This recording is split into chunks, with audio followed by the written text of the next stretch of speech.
Hi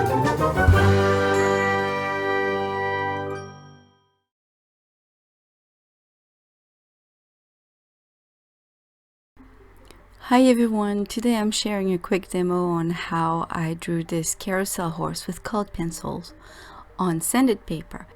I did this drawing for the Colored Pencil magazine drawing contest for last month, and I'm happy to report that although I didn't win first place, I still ended up with an honorable mention, which is really cool because there are so many beautiful entries, so I'm very proud and very thankful that the Colored Pencil magazine decided to choose my entry. So for this drawing I decided to use the Uart sanded paper, and it's a 600 grade.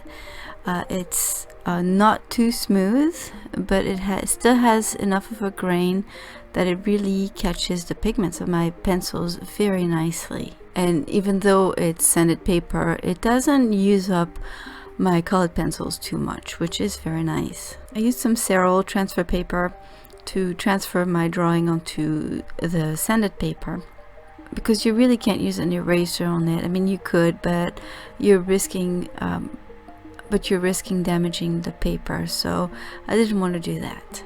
So that's why you see the white lines, because my transfer paper is all white. And for my first layer I used some Caran Supracolor II watercolor pencils. They're really nice pencils. It's a very good brand.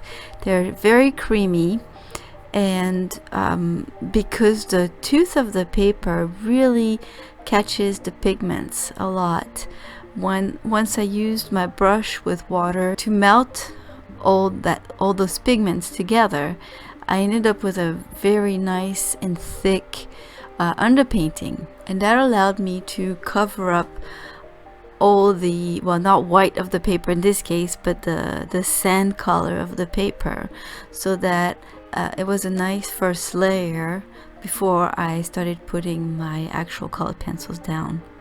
And again, because the grit of the paper catches so many pigments, you really don't need to use very much, and it really allows you to cover a lot of the surface without using too much of your color pencil. So once that first underpainting was done, I used my Caran Pablo pencils, and I picked all the different shades of the areas I was going to color.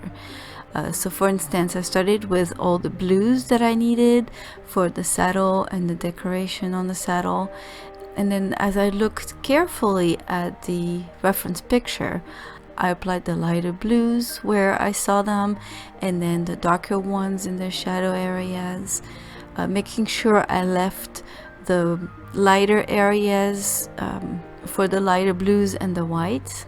And once I had put enough pigments down, I used some mineral spirit to spread it. So it's kind of like the same process as using watercolor pencils, except that instead of using water to spread the pigments, I used a mineral spirit because my colored pencils aren't water soluble, so the mineral spirit will help spread the pigment around and give a very nice and smooth look.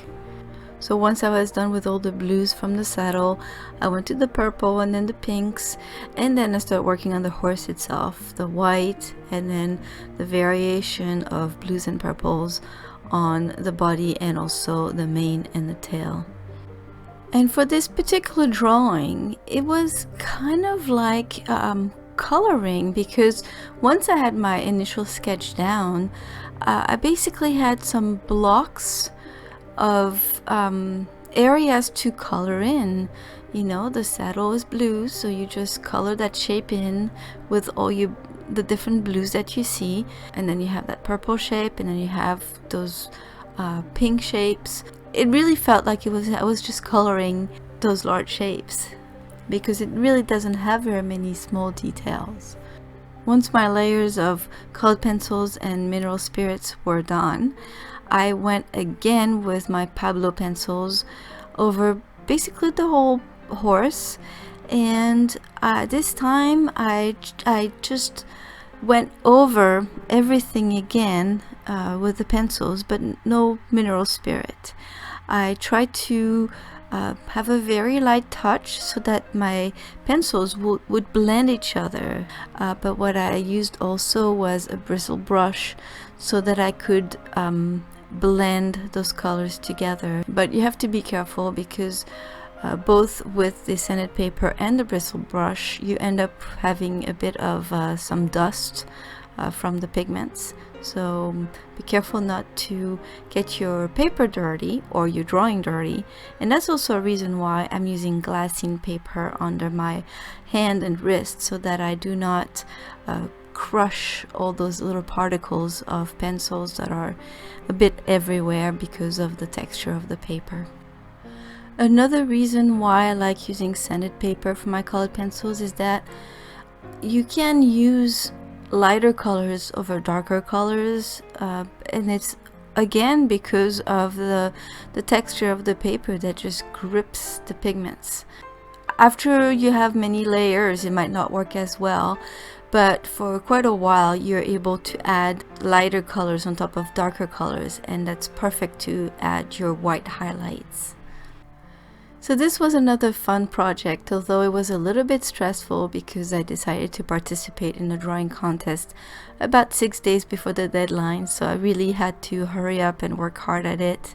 The original photo had more horses and more things, but I had to edit it so that I could draw what I could with the amount of time that I had. If you have any questions about using colored pencils or mineral spirit, watercolor pencils, or sanded paper, or anything, let me know in the comments below. Let me know if you've tried sanded paper before with your colored pencils or with any other medium. And if you like this video, please remember to give it a thumbs up and to subscribe to see more. And I'll see you soon. Have a wonderful day. Bye bye.